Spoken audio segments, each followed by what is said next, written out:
we're going to first of all cover the way constructors work when you have inheritance. And so I have a little example of inheritance that we expand upon the pizza example. So we'll take a look at that. And we'll take a look at the rules first, then we'll look at the expanded pizza example. There's actually a lot in this week's folder, in this week's module. So whatever we don't get to today in class, please review and ask any questions. We have we should get over these two things, but go over them anyhow. Class diagrams, test cases, we may or may not get over. Java 8 dates and fun with Java, we might not get to either. So the stuff that we don't review, please review on your own. So here's the rules about constructors, especially when inheritance is involved.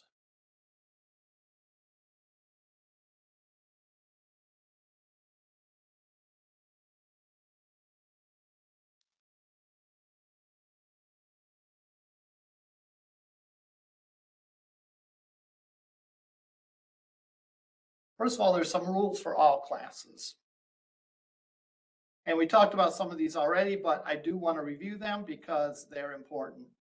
And the one rule is if you do not define any constructors, the compiler generates a no argument constructor for you. And you can't use it to initialize anything. All it allows you to do is to create instances of that object. All right. As soon as you add a single constructor into your class, then the no argument constructor is not generated. All right. And if you want a no argument constructor, you'd have to code it yourself. And you might want a no argument constructor. You know, a no argument constructor you might use to initialize certain variables to defaults. So it's not unheard of for you to create your own default constructor if it goes and does some initialization as well. But if you create any objects, if you create any constructors in a class, the no argument constructor is not generated. You can have multiple constructors. The limitation is you cannot have two with the same number and type of arguments. So you could have a constructor that accepts 3 strings. You could have a constructor that accepts 2 strings. You could have a constructor that accepts a string and an integer. You could have a constructor that accepted an integer and a string. Although I would say that's confusing, if you know, provided they were declared in that order, because the order and the type and the number of arguments do not match.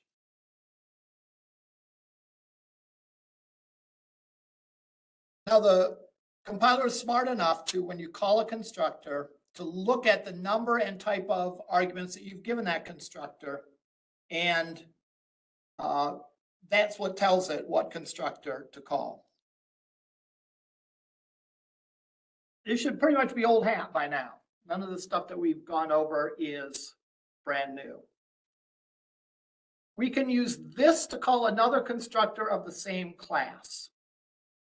If we call another constructor of the same class, it needs to be the first command of the constructor. All right. Now, when you have subclasses, when you call on call a constructor on a subclass, the constructor of the parent's class gets called first.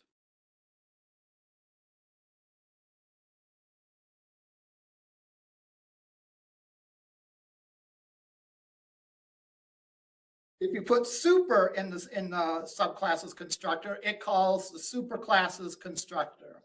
It must also be the first line of code in the constructor.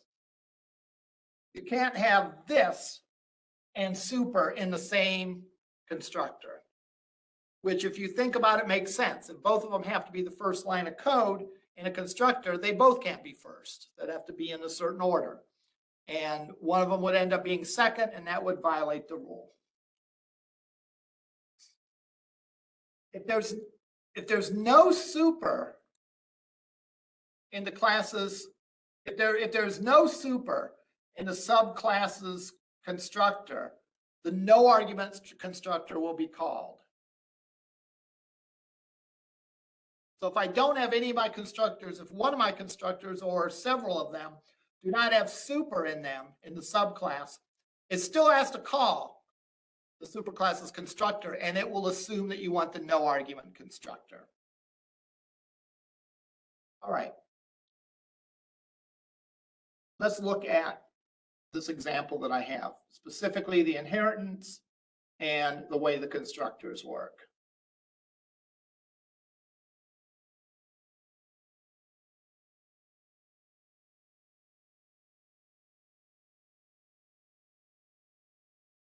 We added a new class, I think last week, delivery order. We're adding another new class this week, the stuffed crust pizza order. So let's go and let's open up each of these in Visual Studio Code.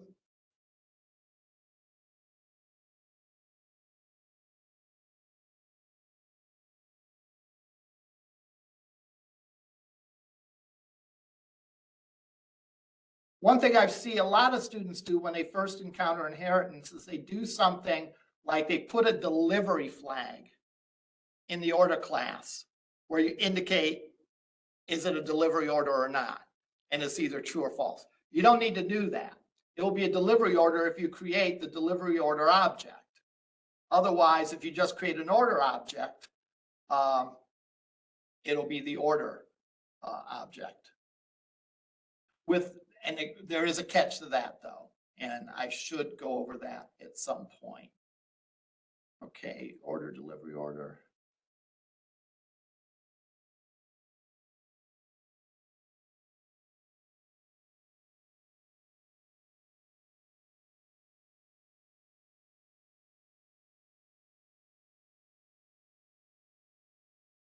And let's go and make these bigger.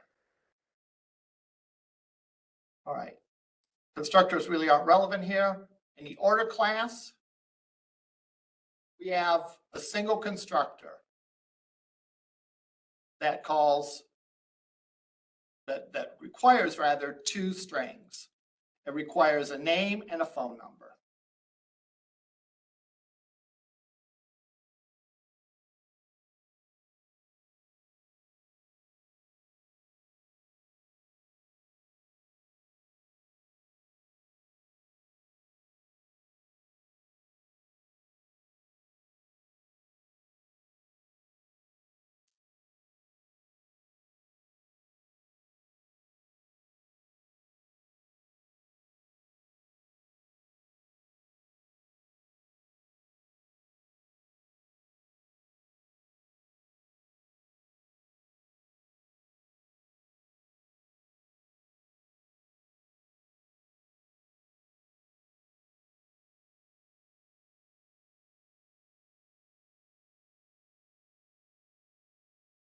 Okay, we have a one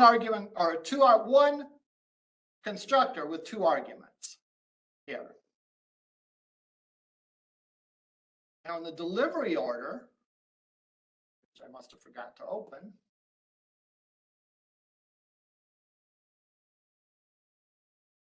all right, we have a constructor that accepts 5 arguments. And the first thing it does is it calls the super's 2 argument constructor and gives it the name and the phone number. And then it sets the other properties of the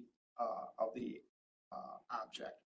Now, if you think about it, it makes sense the way this is working. It's not like, you know, I'm just off the top of my head, well, one has 2 constructors, one has 5, you know, what's the next one going to have?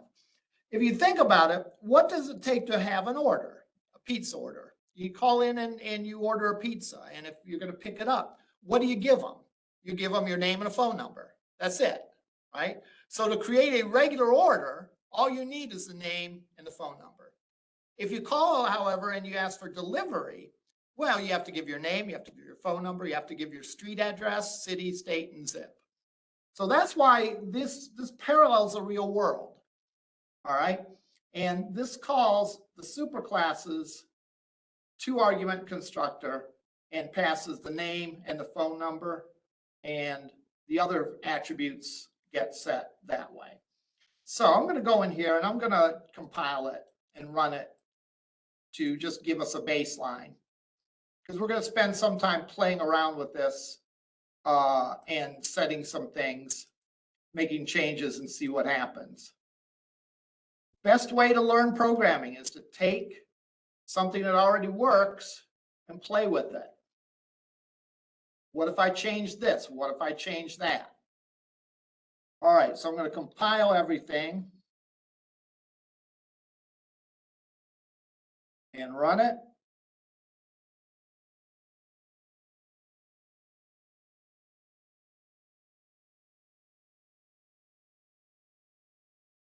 And here is, first I create a pizza, second pizza.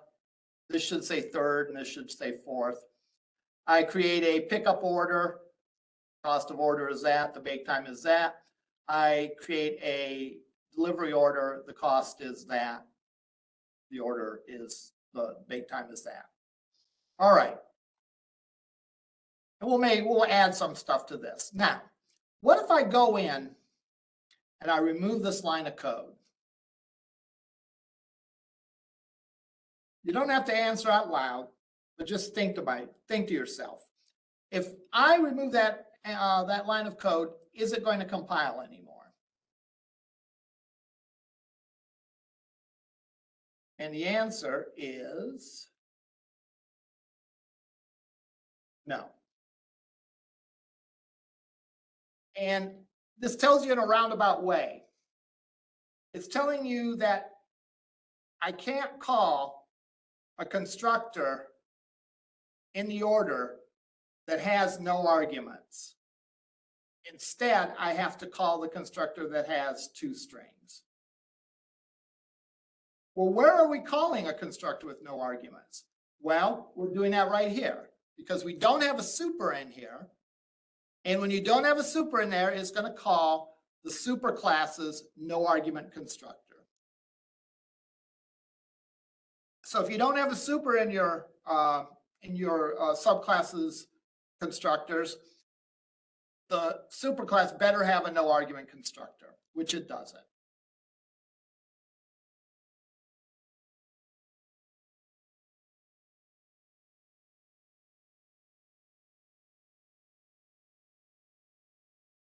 All right. Let's look at we looked at the order and the delivery order. Let's look at the pizza and stuffed crust pizza. Now notice, here's something to notice right off the bat. This is called constructor chaining. All right.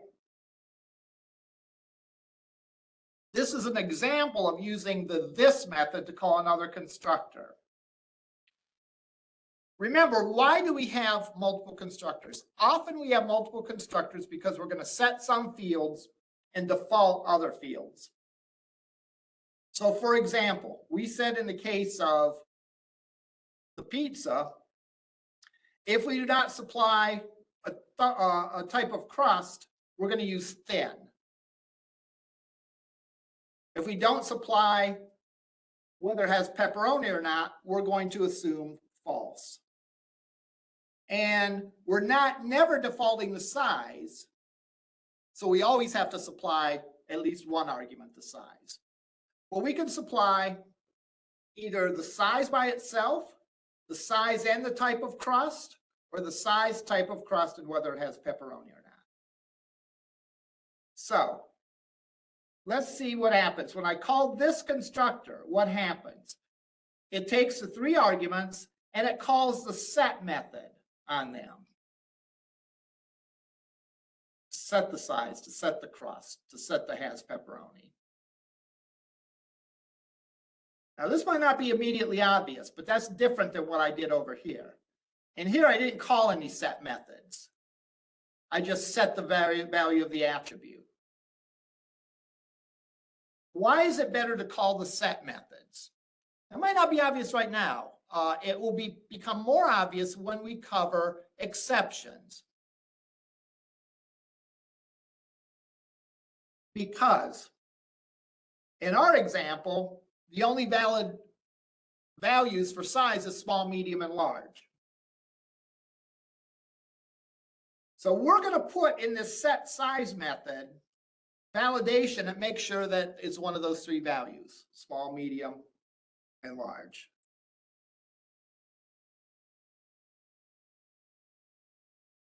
And that way, no matter how you set the size of it, whether you set it through the constructor or set it through the set method, the validation will get called. So we're always going to use the set method, even from the constructors. We're not going to set the attributes value directly. We're going to call the set method. So there's one entry point, one way to set the size of a pizza, and that's through the set method. That means any error checking we do only needs to happen there. Now there's another way to ensure that they enter in a valid size, but we'll talk, called enumeration, but we'll talk about that later. Same thing with the crust, same thing about whether it has pizza or not. If we call the no argument or the one argument constructor that says take the size that the one argument constructor was called with and call the second constructor that has two arguments, the size and the crust. So we call this one and default the crust to default the crust to thin, and then we call and default the has pepperoni to false. Finally, no matter which of the three constructors that you call, eventually this constructor gets called. Because either we call this one, which calls this one, which calls this one, or we call this one, and that calls this one.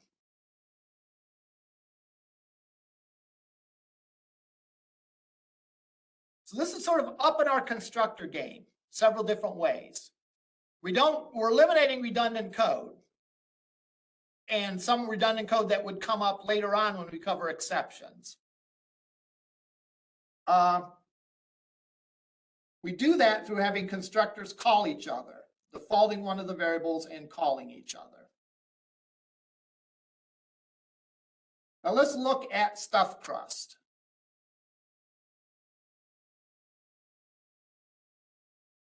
Now, stuffed crust is a case where a stuffed crust pizza is a lot like a regular pizza. It has the size, it has a crust type, and it has whether or not it has pepperoni. So I'm going to put the same constructors in the subclass that exist in the superclass, and I'm simply going to call the superclass's constructor. So if I call it with one argument, I call the superclass's constructor with one argument, which will call this and which will call that. I call two arguments, it's going to call the pizza's two argument constructor, which in turn is going to call this. And finally, if I call the three argument constructor on stuffed crust, it is going to call the three argument constructor here.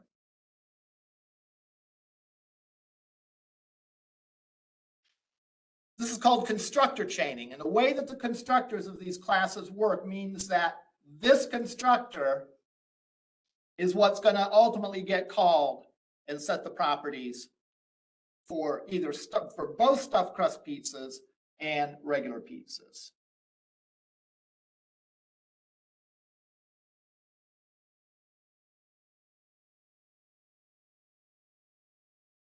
Let's look more at the stuffed crust. That's a pizza. Let's look at the stuffed crust pizza.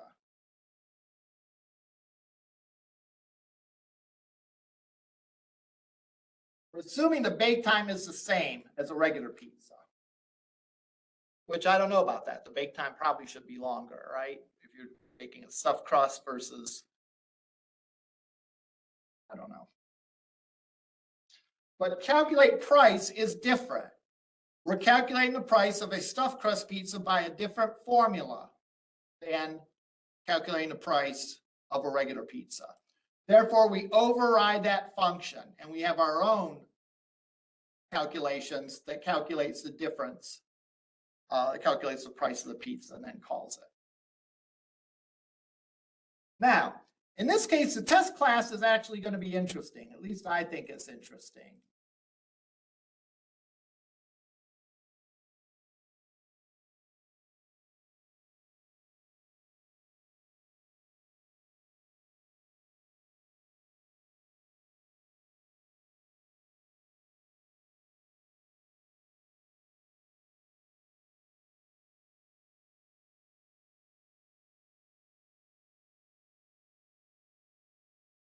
Right?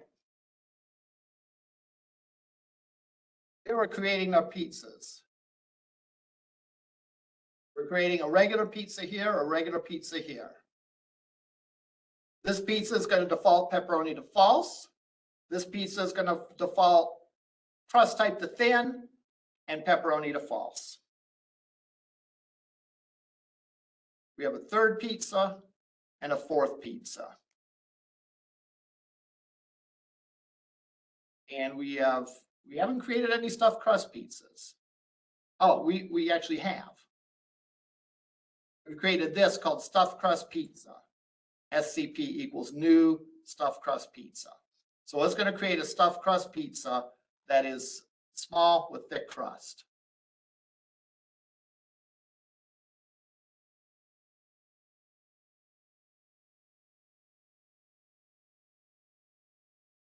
And let's run this. Let's make sure it works the way that we thought it would.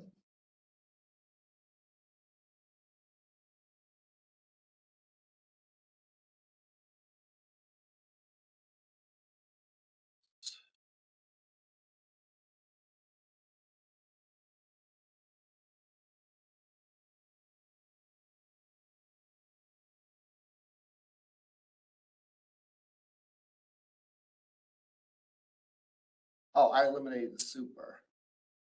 Yeah.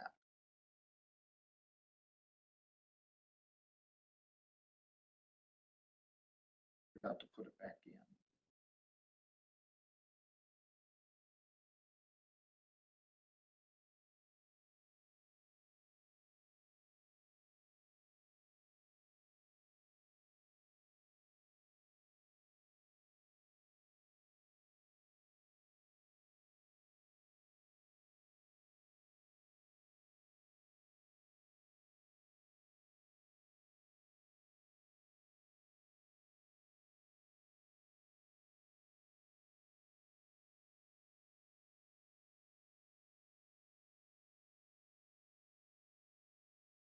I'm going to go change some of these things to make it more clear.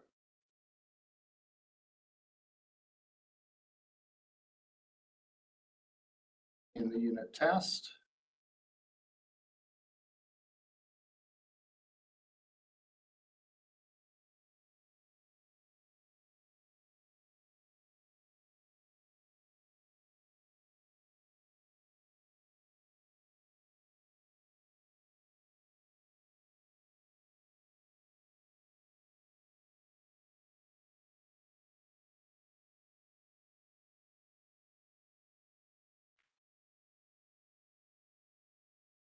All right.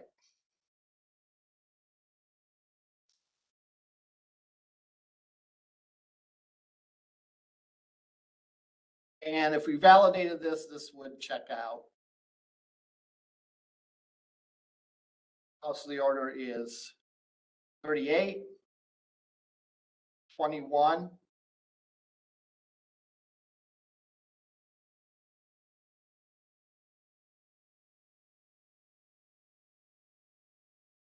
and we added a stuffed crust pizza to the total too.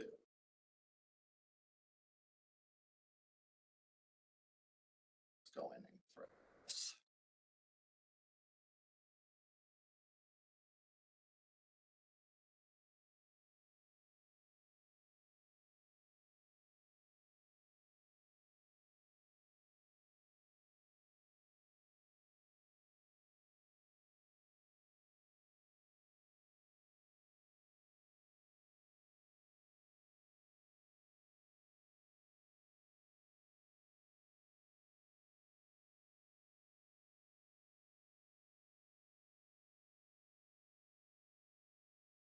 I have sneakily right here a stuffed crust pizza that I add to the second order.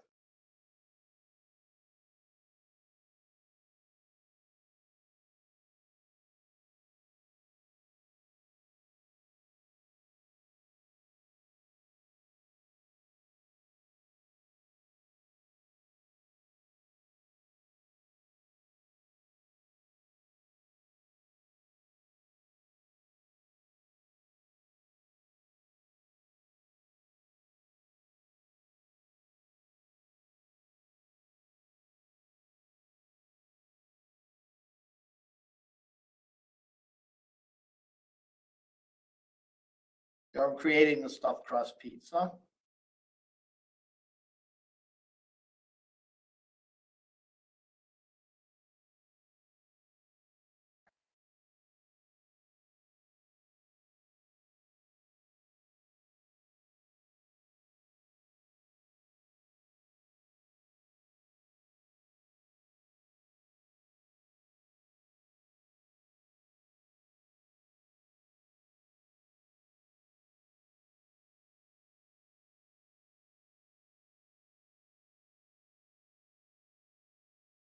And we're gonna run this again with the cleaner output. Make sure everything works right.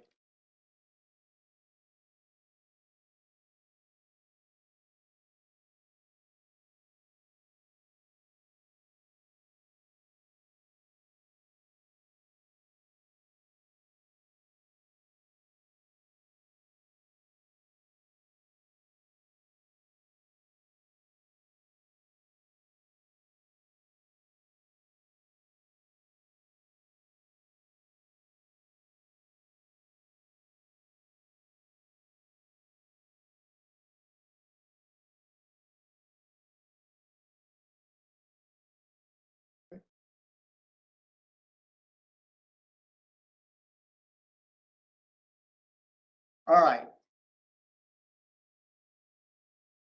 Price is $12 for this. So the price for the 3 pizzas on here is 12 plus 12 plus 9. That is 33, I believe.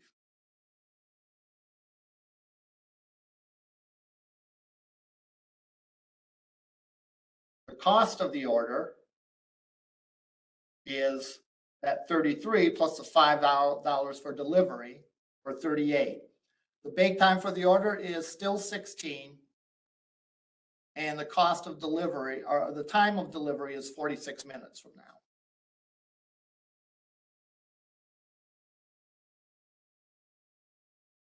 If you remember in the delivery order class, we had a method to calculate how long will this be delivered. It'll be delivered 30 minutes from however long it takes to bake it. Now, I want to point something out that you might have thought of. In the unit test, we have this line here. We've created a stuffed crust pizza, yet we add the stuffed crust pizza to the order using the add pizza method. So there's no add pizza method in delivery order. Therefore, it must be in the order. Sure enough, there it is. Well, here's something that might be puzzling. This function takes a pizza for an argument. It does not take a stuffed crust pizza for an argument. Does that cause a problem? And the answer is obviously it doesn't. All right. Why doesn't it cause a problem? Well, because a stuffed crust pizza is still a pizza, right? In fact, that is how we determine whether it is inherited or not, is we say, is this a type of that? And yeah, stuffed crust pizza is a kind of pizza. Therefore, it's valid for us to say that the stuffed crust pizza extends pizza, which means that it can be used anywhere you need a pizza.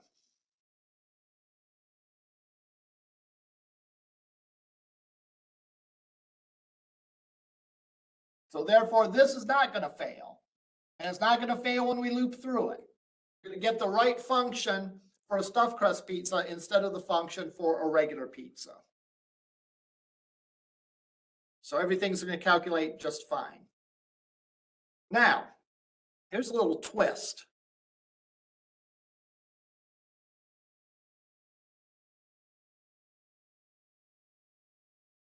Can I do this? And the answer is yes, I can. I have a pizza, and that specific pizza is a stuffed crust pizza. Why can I do that? Because a stuffed crust pizza is a pizza. It extends a pizza class. Therefore, I can say that. And will it work?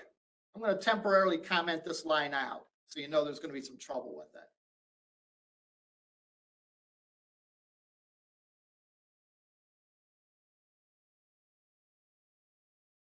It'll work just fine. It compiles cleanly and it runs it and it gives us the same result.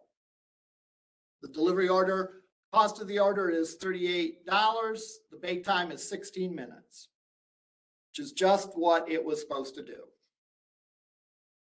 Now, the delivery time. I commented that out on purpose. So you can guess there's going to be trouble when I try to put that in. So let's put it in and save it.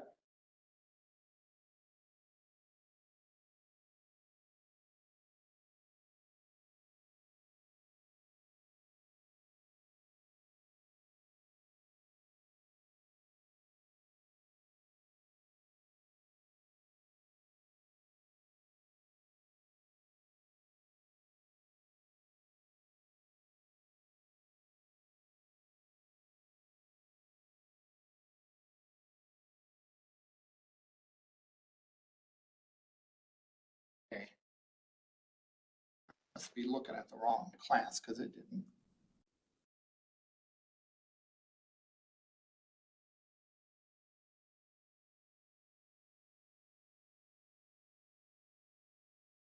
Oh, never mind.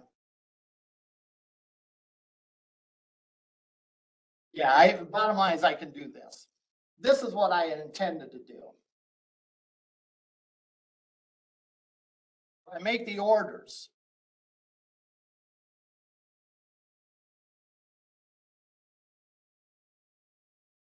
Here I'm making a delivery order with these parameters. What if I make it a regular order? Well, I can't call it, will this work?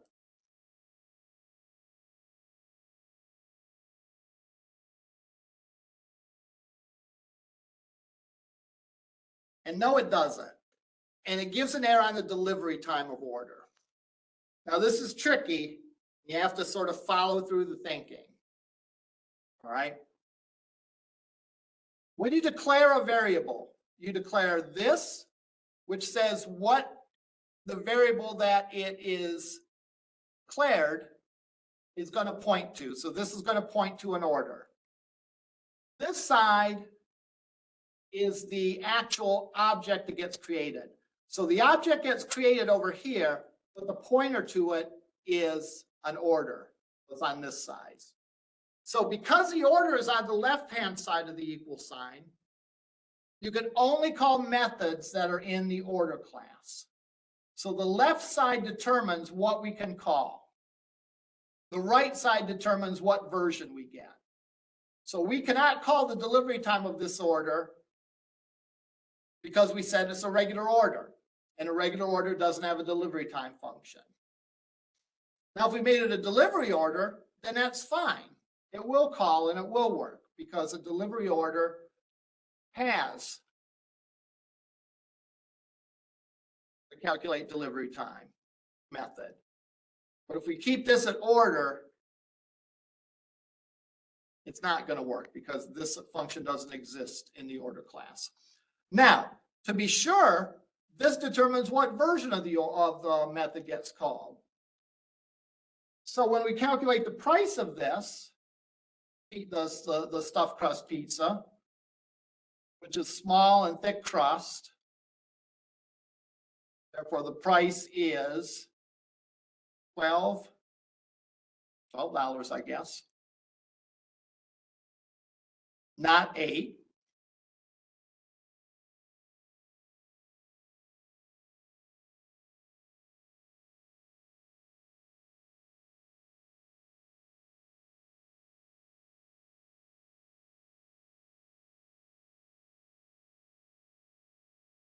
This gets called with the right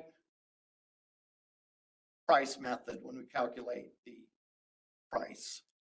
The stuffed crust pizza gets called, and it's $12 for that pizza instead of $10 or $9, whatever that function should be.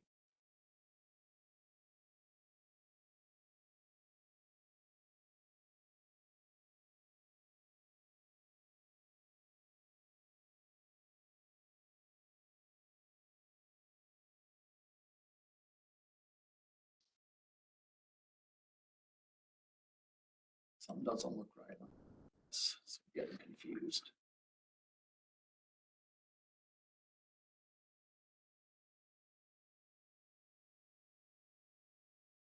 Oh, there's $1 extra for thick crust. That's why it's $9. Okay. So some interesting things. This, by the way, is known as casting. We can upcast or downcast. Now, this would actually work. This is a little bit of an advanced thing, so if you don't really follow it, don't worry about it. Here, if we do this, we've created a delivery order, but it's pointed to by a regular order. If I ever wanted to treat that order as a delivery order,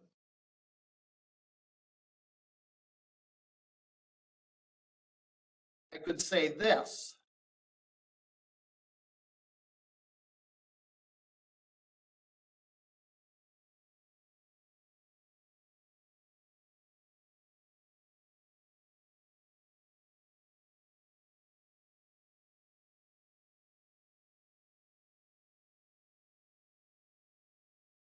And that says, hey, create a new variable that is a delivery order and do it by converting the regular order to a delivery order. And that will work for us.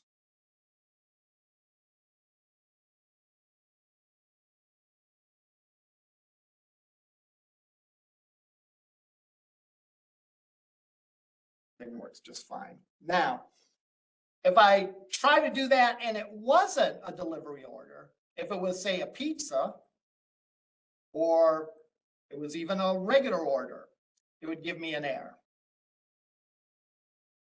Because, again, it can only do that if the object created was, in fact, a delivery. Let's peruse the extra stuff that I want you to look over this time. So look over, review this constructor chaining. Take a little bit of time to look at class diagrams and test cases. I've talked to you and I've even deducted points in some cases where people have not been testing enough test cases. This will talk about how you create a test case and how you document it. Now, I'm of the opinion that if you make a change to your code, you should retest everything that you've done previously. So for example, in one of the labs, you're adding a graduate student and their calculation. That doesn't mean that you should only test graduate students. You want to test regular students to make sure that something didn't actually mess them up, that you didn't introduce an error to regular students' calculation when we added the code for graduate student. Here's something with dates. This is confusing for some people. I have a fun with dates class, and that shows you some of the functions you can call with dates, how you can create a date object, and how you can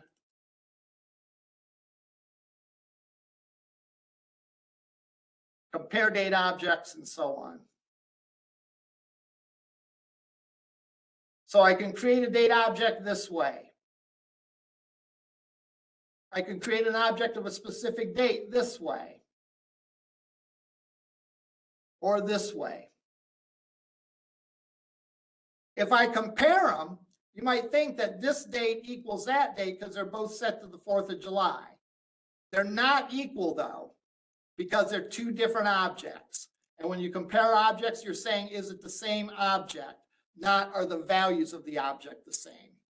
But I can use the equals method to tell if the two dates are the same. I can add 28 days to a date. I can ask if this date is after a date. I can ask for how many days are between one date and another date. So all these functions, or many of them, will come in handy when you do some of the upcoming labs. So take some time to review all the material in the module for this week. Are there any questions? All right, that's all I had. We'll see you in lab, or we'll see you next week.